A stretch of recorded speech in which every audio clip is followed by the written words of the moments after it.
Movie starts with Andrew filming himself in his room while his drunk dad is banging on the door at 7 a.m.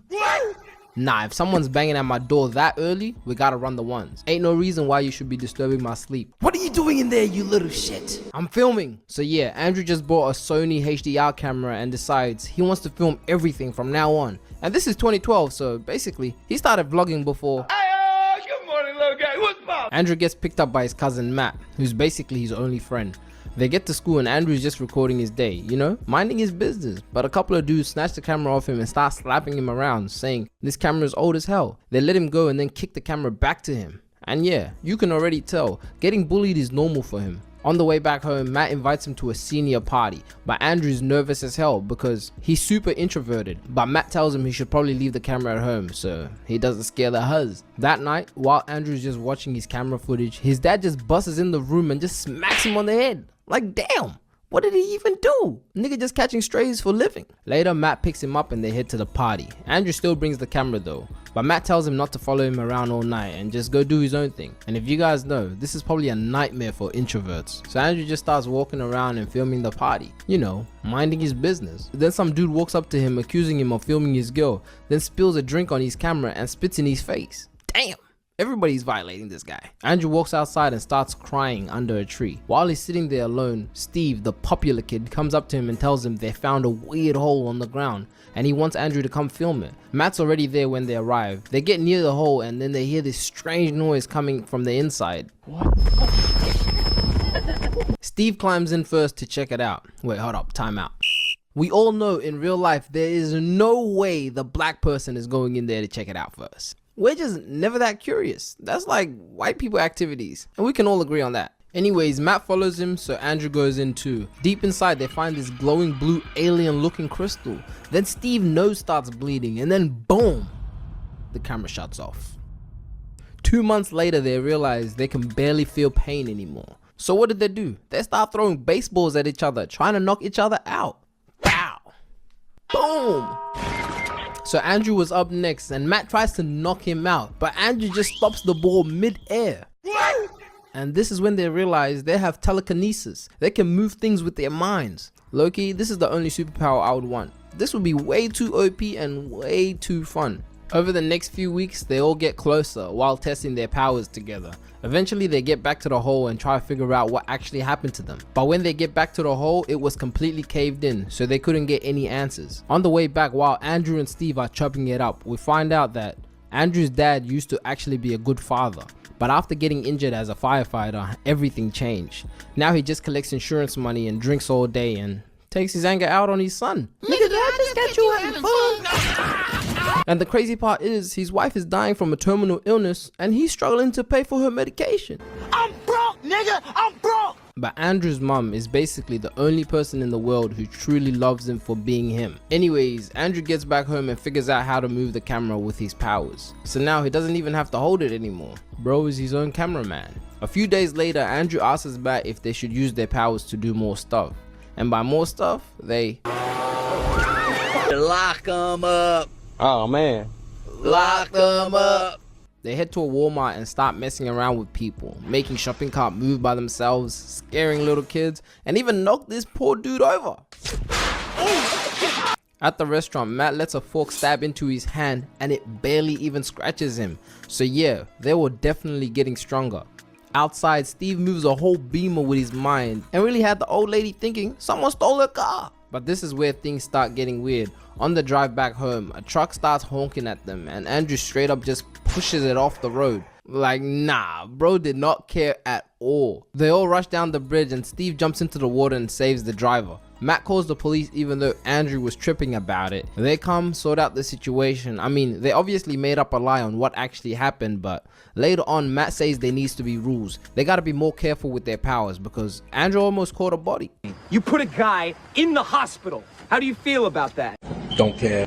Don't care. Still don't care. The next day, Matt picks up Andrew and you can tell things are still awkward. They meet up with Steve and when they get there, Steve's already learned how to fly. I guess they're all transforming into Jean Grey. Matt tries it next and completely flops.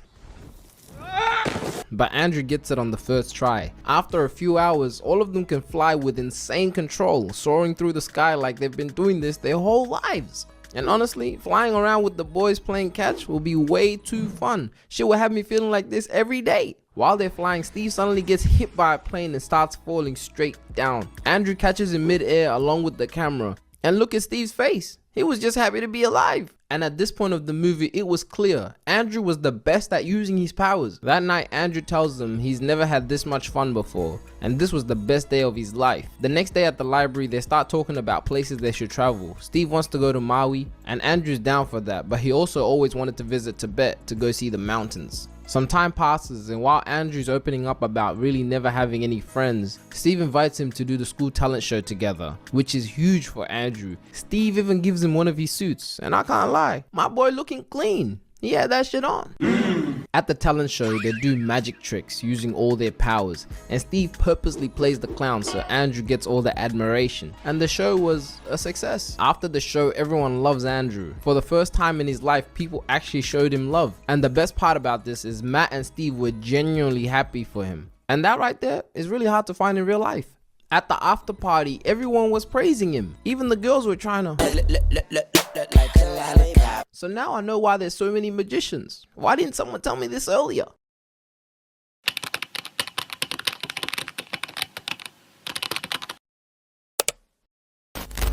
While Matt was vlogging, this girl he knows, Casey, says, You want to get out of here?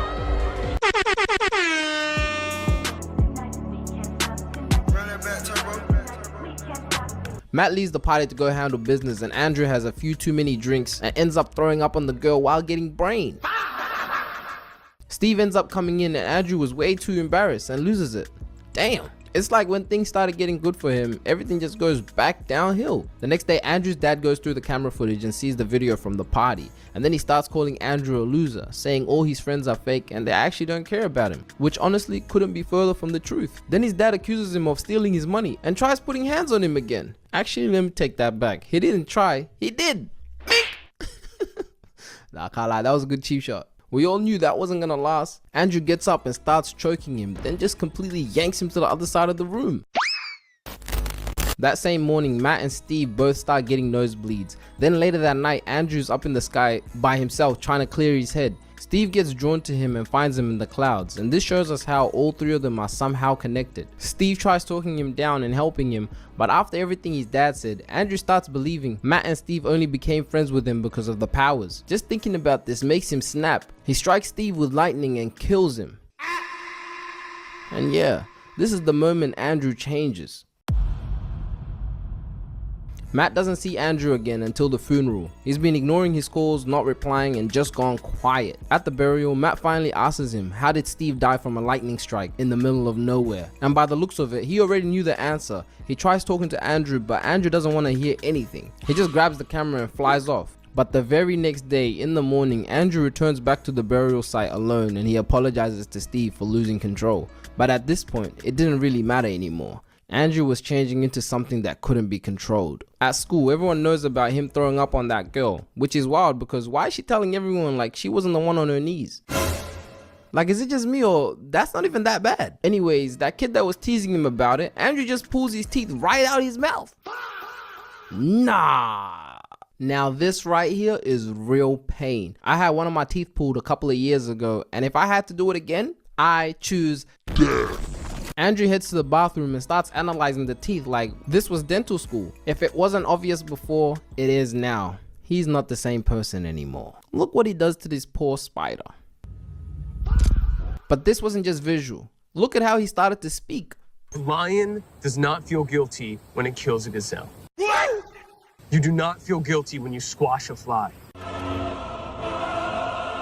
It's over. Later on, Matt pulls up on Andrew and tells him about the school incident. First he tries talking to him, but Andrew's way too stubborn, so they get physical and he tries to swing on him, but Andrew just stops his punch. Yup, there was levels to this. Matt ain't even try to fight it, because if he did, he would have been in one of these. Matt just lets go and flies out. Andrew heads to the pharmacy to grab his mom's medication, but that shit was $750.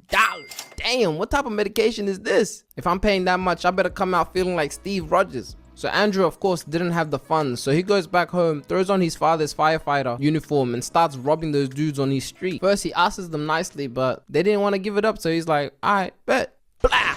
They all try running off, but that don't work. This one gets smacked onto the car. The leader gets boomed onto the ground. Then he just flies up, drops back down, and uses the force and kills them all. Nah, Andrew was really moving like the Dark Lord himself. But here's the thing, they didn't have money like that, so he still didn't have enough to get the medication. So now it was clear he had to level up. He hits the server, knocks this guy out, takes all the money, and it's kind of crazy how he's recording all this as well. He really don't give a no more. When he walks out the store, the cashier wakes back up, grabs the shotty, but Andrew just moves the gun, blowing up the gas tank and killing the cashier and setting himself on fire.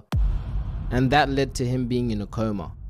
24 hours later, his father finally visits him and starts blaming him for everything. His wife dies after Andrew didn't get the medication on time, and he just starts crashing out on Andrew, yelling at him like crazy.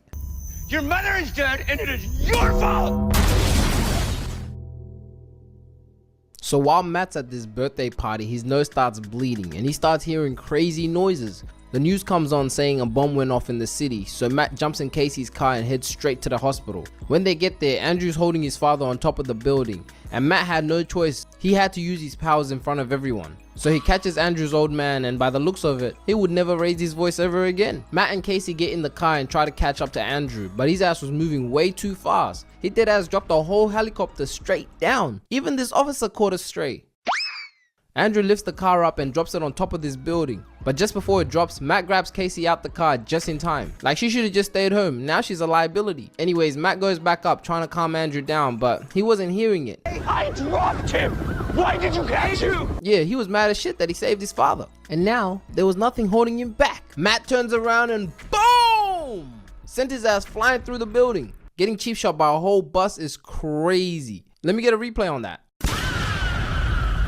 Andrew lands back down, but Matt comes back and spears him through the building straight onto the ground. Then they just start fighting through the city. Like he just deadass went through this guy's whole crib. Andrew was out here throwing multiple cars at him. If that's your whip, good luck explaining that to insurance. Matt hurdles a car and it knocks Andrew onto a light pole and drops him. And at this point, I don't even know why the police are still involved. Go home. Matt tries stopping them from shooting, but they shoot anyways. Then Andrew hits them with the almighty push, flipping everybody back. Matt then dodges the light pole and somehow ends up tackling him into 2 more buildings. And even though this looks like a fight, Matt wasn't trying to fight the whole time. He was just trying to stop Andrew from wilding out. They both drop back down and Andrew's clearly on 5 stars because there's a SWAT team and hella choppers. But this time it was worse because Andrew was first to get up and he's way more angry now. Matt begs Andrew to calm down and not to hurt them, but you know his ass, he's stubborn. He hits him with another almighty push, flinging everyone back, then starts breaking all the windows. At this rate, I wouldn't be surprised if his hair turned gold. Matt had no other choice. He had to do what had to be done.